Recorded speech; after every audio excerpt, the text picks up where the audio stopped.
So we have been on this series on the value of life. Every life is valuable.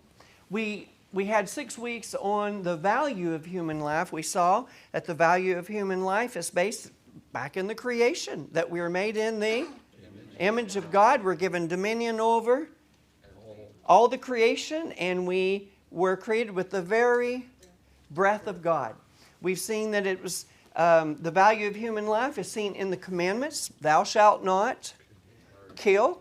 And we've seen that in the first half of the commandments.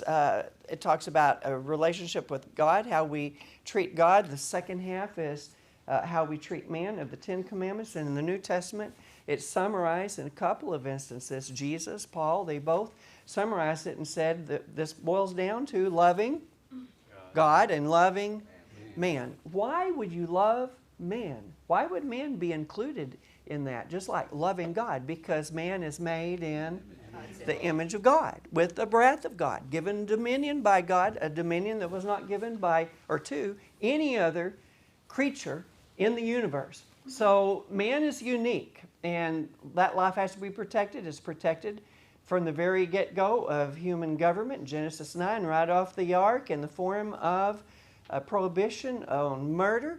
In the form, a deterrence was set up in the form of capital punishment.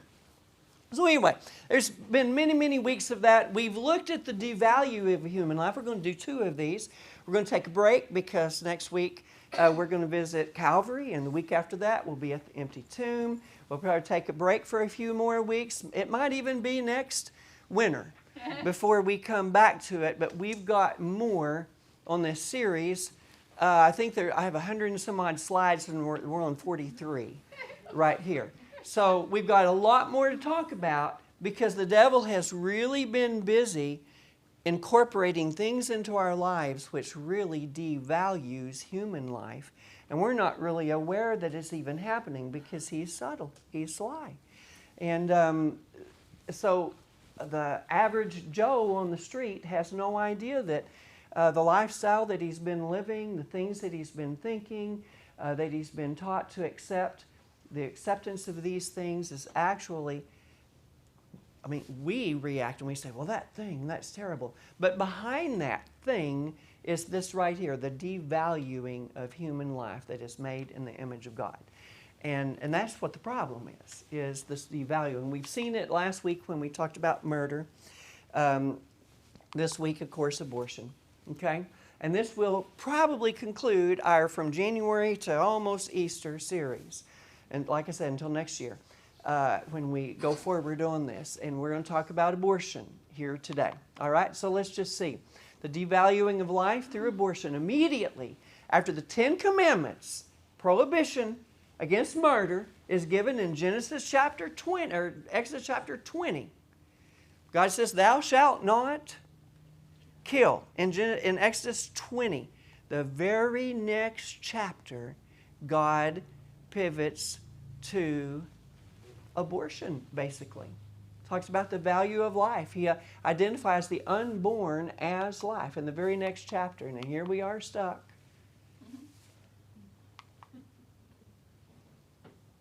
There it is. God wastes no time in connecting the loss of the preborn life, chapter 21, to the murder of human life in chapter 20. So again, chapter 20, you don't take human life. Chapter 21, God immediately talks about the preborn, the fruit of the womb, the baby in the womb. And it talks about the value of that life. Now, by the way, there's 613 laws that are going to be given. Starts here in Genesis, or I keep saying Genesis, Exodus chapter 20.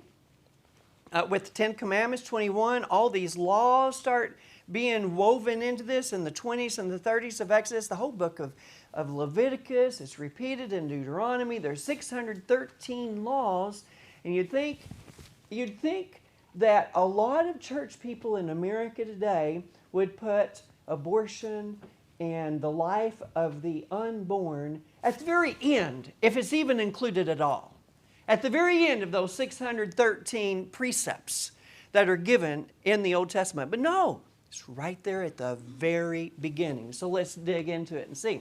There are hundreds of precepts, 613, given after the commandments. But in the very next chapter, here we begin, 21, 22. If men strive and hurt a woman with child, so that her fruit depart from her. Okay? So two men get into a fight. There's a woman in the mix.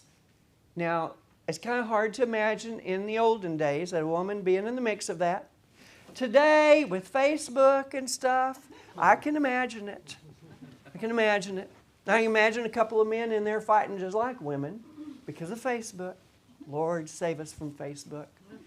If men strive and hurt a woman with child so that her fruit depart from her, so there is a premature death. Okay? Well, no, wait a minute. Not in this case. Her fruit depart from her. And the next phrase is not a death because it says, and yet no mischief follow. And that word in the Hebrew for mischief there is talking about some type of a harm, some type of a damage results by this woman getting involved in this strife. He shall surely be punished. In other words, the man that causes the harm will be punished according as the woman's husband will lay upon him, and he shall pay as the judges determine. In other words, God says there is value to life. Well, we know that there's value to the woman's life, but does it apply to the baby? I think so, and I'll show you why here in a moment. But here we see in this verse that a price is paid for causing a premature yet healthy birth. The baby is born. There's no harm, yet no mischief follow. There's no harm, okay? So she got in there. Somehow or another she got hit. She ends up having the baby prematurely, but mother and baby are fine. A price is still paid because what God is saying here is taking that baby to full gestation is important. There is a value on that. And it's good to know that. I mean, our youngest daughter is getting ready to have her third baby here. Well, I hope it's in the next week or two. Just looking at her, it hurts. But supposedly next month. And I pray. I mean, every one of this will be a grandchild 11, and every one of them we have prayed for them. You know, you kind of worry a little bit. I know worry's a sin. But you get a little on edge whenever you know that, I mean, this is, how many have actually seen this process before? Has anyone actually seen the process of something being born?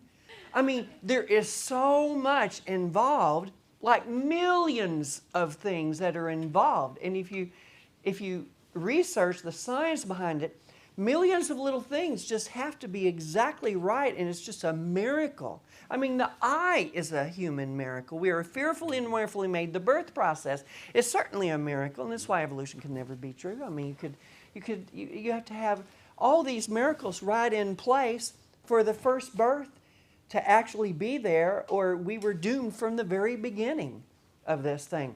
So all these processes have to be exactly right, and it's good to know that as our daughter is facing that again this month, that God values the life of our daughter and God values the life of our grandchild.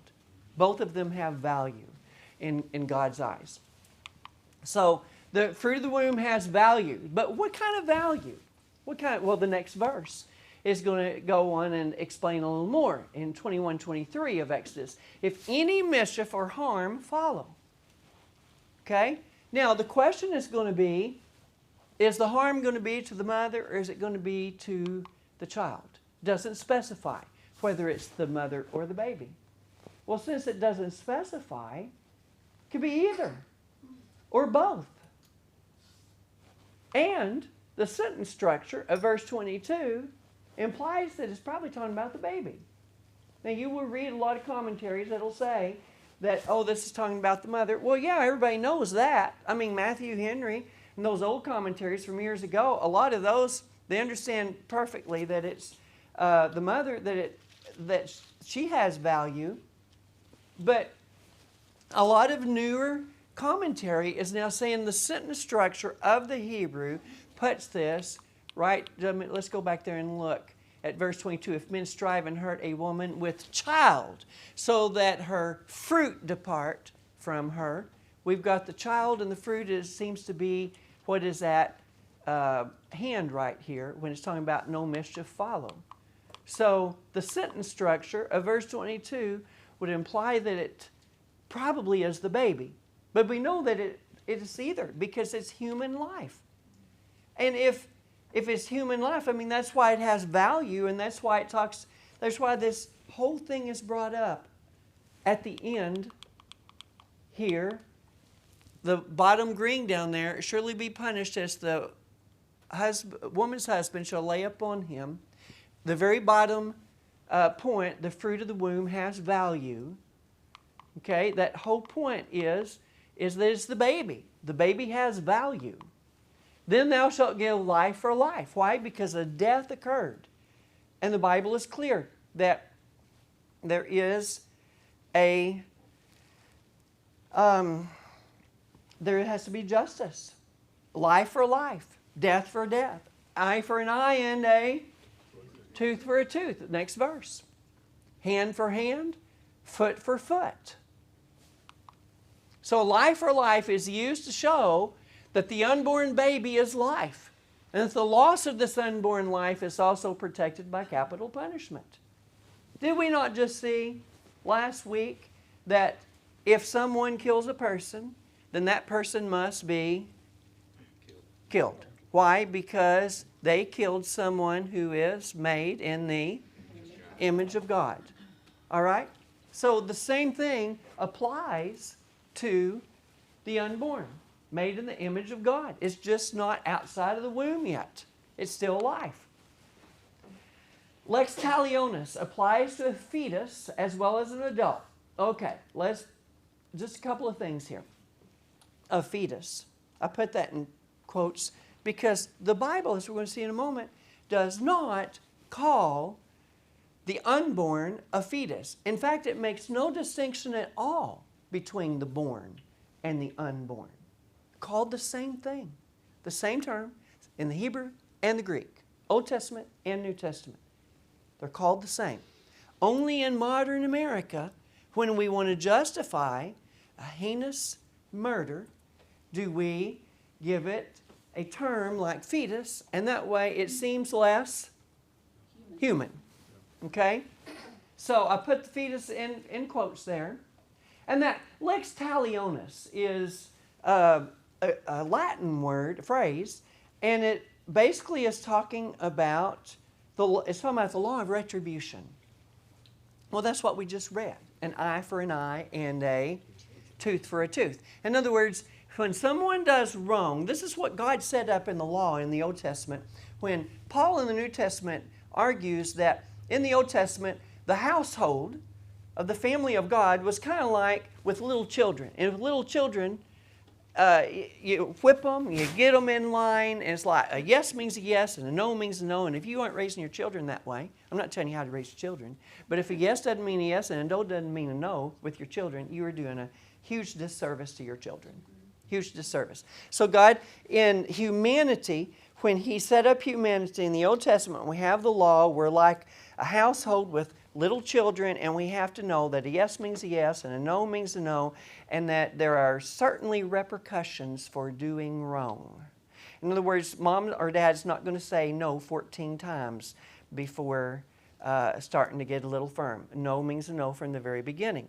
So the law, lex talionis, was in the Old Testament. It was the law of retribution, and it means that an eye for an eye, a tooth for a tooth. There are no exceptions, and everybody learns from the very get-go that if you do wrong, you get just consequences that are attached to the doing wrong.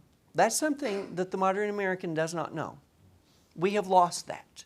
We might be a Christian culture, actually a post-Christian, but we have lost that basic Old Testament principle that there is a just retribution for everything that is done in the world, because we've gotten so squishy and squeamish with things in our culture.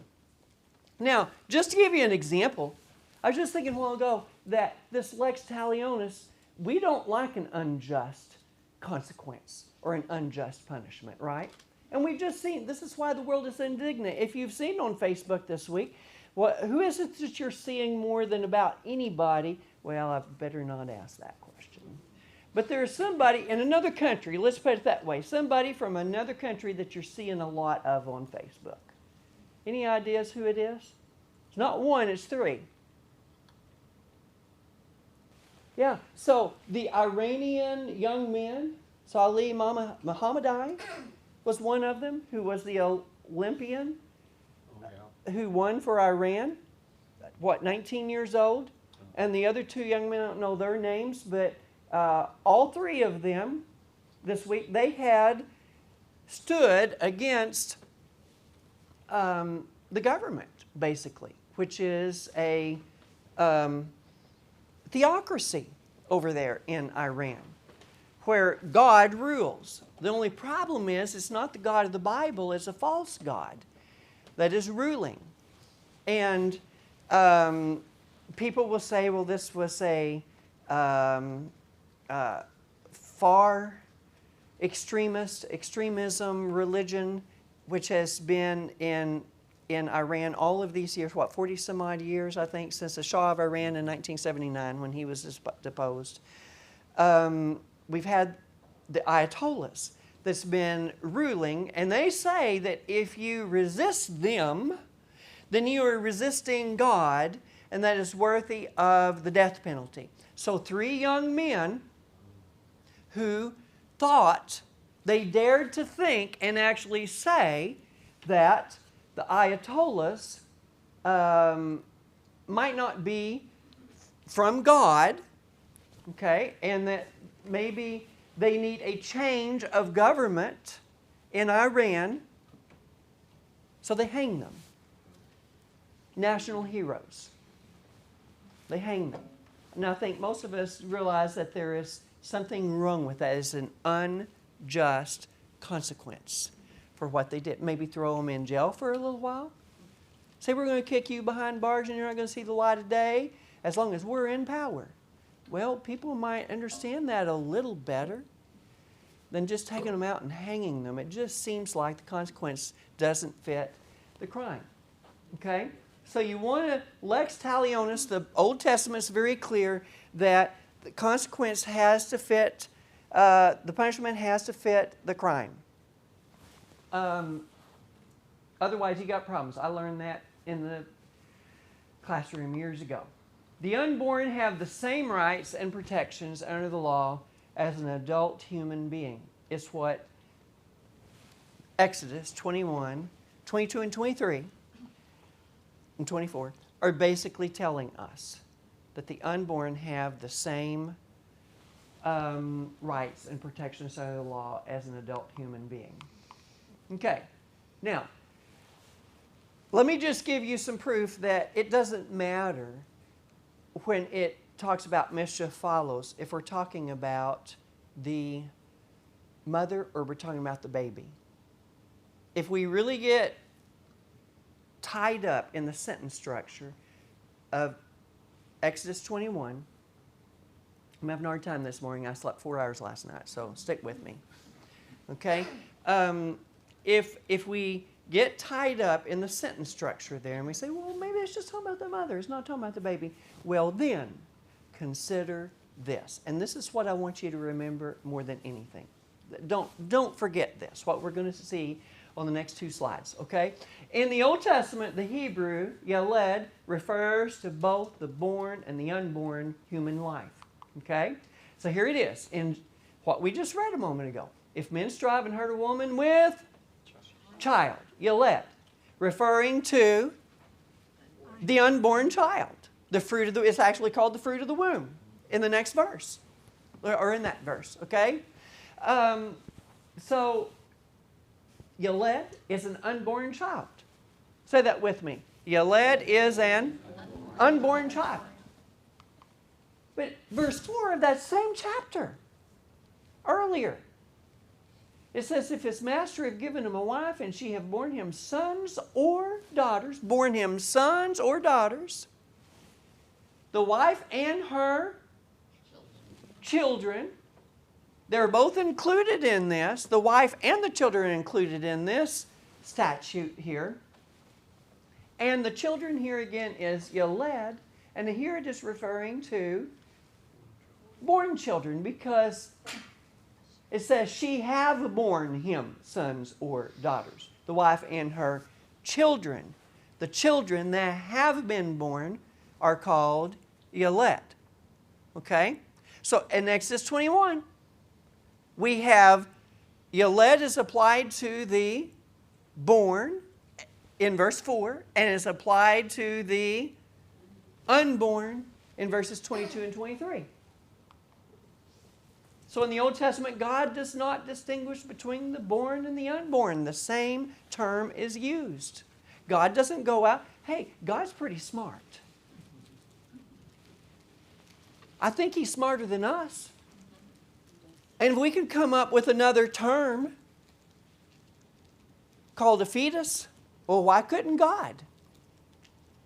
He does. He comes up with a term that He wants to use in Matthew, where He talks about beta logeo, and it's translated vain repetition, and there's no word for it. He invents a word there. I don't want to get into that discussion, okay? But He invents a word there to make a point. Beta logeo. He could come up with a term here that we would recognize it and say, well, yeah, he's talking about a fetus there. But no, God didn't. And we believe that God inspired the writing of the Bible. Okay? So, Old Testament, Yaled, born or unborn, same term. No distinguishing between the born and the unborn, because it is all life. And it is all valuable to God. Well, someone says, well, we are in the New Testament. We don't believe in that Old Testament. I do. I believe it's all the Word of God. I just believe we're living under precepts of the New Testament. But it's all the Word of God. It all teaches us that we have to have faith in God. It tells us where we came from and where we're going. So, in the New Testament, we have the same thing in the Greek. A different language, different covenant, and it's brephos. Luke 1:41, it came to pass that when Elizabeth heard the salutation of Mary, the babe, brephos, unborn. Because who is in Elizabeth's belly right now? John the Baptist. John the Baptist is a babe, a brephos, unborn. Leaped in her womb, and Elizabeth was filled with the Holy Ghost. And then, verse 44, Elizabeth tells Mary later, for lo, as soon as the voice of thy salutation sounded in mine ears, the babe, brephos, unborn, leaped in my womb for joy. I mean, that sounds like a pretty human expression, right? Joy. Leap for joy in the womb is what she says. So actually in verse 41, God is giving us narrative here. He is telling us what happened. And God says that the babe, the brephos, leaped in her womb. And then in verse 44, Elizabeth is actually speaking in brephos. Within that narrative, and Elizabeth identifies that babe as brephos. And in both cases, John the Baptist was born or unborn? Unborn. Okay? Well, in Acts 7:19, Stephen is talking about the history of Israel and when they were down in Egypt 2,000 years earlier. And he is saying the Egyptians dealt subtly with our kindred and evil entreated our fathers so that they cast out their young children. Well, guess what the word young children, the two words young children are translated from? Brephos. Brephos. Young children, to the end that they might not live. You remember, who was it that almost died down there? Thankfully, he survived. Moses. Remember Moses? They put him in the little basket and preserved his life. That's what Stephen is talking about here. And he said that the Egyptians, they took the young children. He's talking just like Moses, already born. They would take them. The Bible says in Exodus that when they saw that it was a male child, they would destroy it. Yeah. When they saw it was a male child, it was born children. And it's very clear here in Acts 7:19. We're talking about born. So here we have brephos that is used of the unborn in Luke. It's used of the born in Acts 7. In the New Testament, God does not distinguish between unborn and the born. Just like in the Old Testament. In this case, the unborn was John the Baptist, and the born was the babies, or were the babies down in Egypt. And God, He could have said in the New Testament, let me make myself clear. I think I'll come up with a new term here because down the road, I who can see the future, know that down the road that they're going to try to distinguish between a human being and a fetus. So I'm going to make myself clear. And I agree with them. There is such a thing as a fetus. So we will come up with a new term. No, even in the New Testament, God did not come up with a new term for the born versus the unborn. So, remember when laws stated that abortion could only be on the unborn and in the first trimester? Most of us here today have lived through this, right? We have seen it. Big debate when I was a kid because Roe versus Wade had just been settled as law, accepted as law. But then, do you remember when it began in the second trimester? I didn't look this up to see when, but I probably was an adult by that point because culture moves in a certain direction. Now all of a sudden, it's not just the first 3 months, but it's the second 3 months. We will allow an abortion to go forward, right? But we would never allow it in the third trimester. No way are we ever going to go there. Well, guess where 6 states are right now? At least 6 states, and I'd say Illinois is one of them, that allows abortion in the third trimester. Now, from what I can determine, the current law is that abortion can be done in the United States right up to the time of birth, but if the baby has entered the birth canal through a natural process, that then it is called infanticide, and that infanticide is illegal. That's what the law says. Now, I don't know because, and we're going to ask some people here after a while. Maybe they can clarify some things for us. But you know, you can get online, you can research, and you can find all types of stuff out there, right? So, they say that the law is such that once a woman begins the natural process, the baby enters the birth canal, that then it would be infanticide, and we cannot do that. So the current law, though, is that abortions can be performed right up through till that time, maybe a day before a baby is born, maybe hours before a baby is born. And again, let's move on. We had a problem because we had this thing called a partial birth abortion. I remember back in the 1990s preaching at a youth camp. And boy, did I get in trouble. I was young, and I thought these young people need to know what's going on. So I got together a study on one of our day lessons for the whole church camp. And the young people, they were just indignant that this could happen. And some of the old people were just indignant that I would bring it up, that it happens. But partial birth abortions, the IDX, extraction of babies, where the head is brought down to the bottom and terrible things are done with scissors and vacuums and crushing of skulls and destroying human life.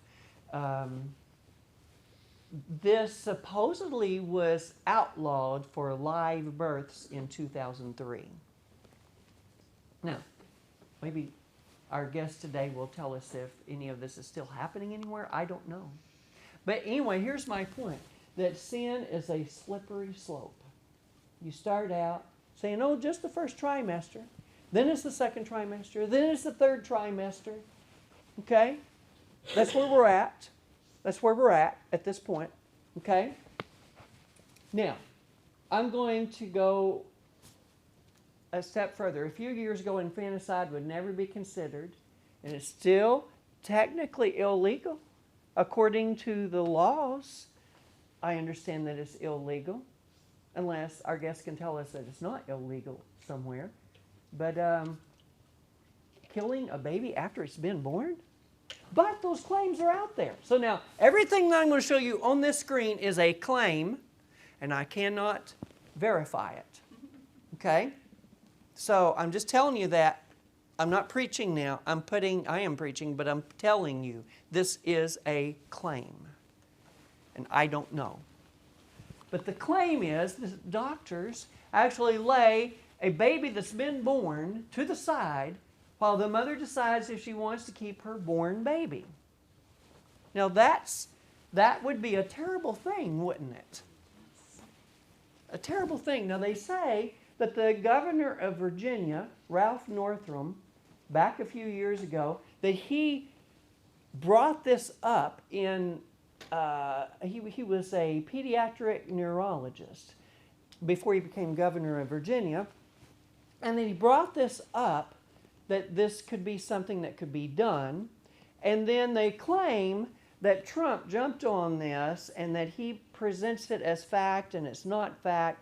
I don't know where it all is, but maybe some people can tell us the truth here on this in just a moment, people that's actually around this stuff every day and all the time.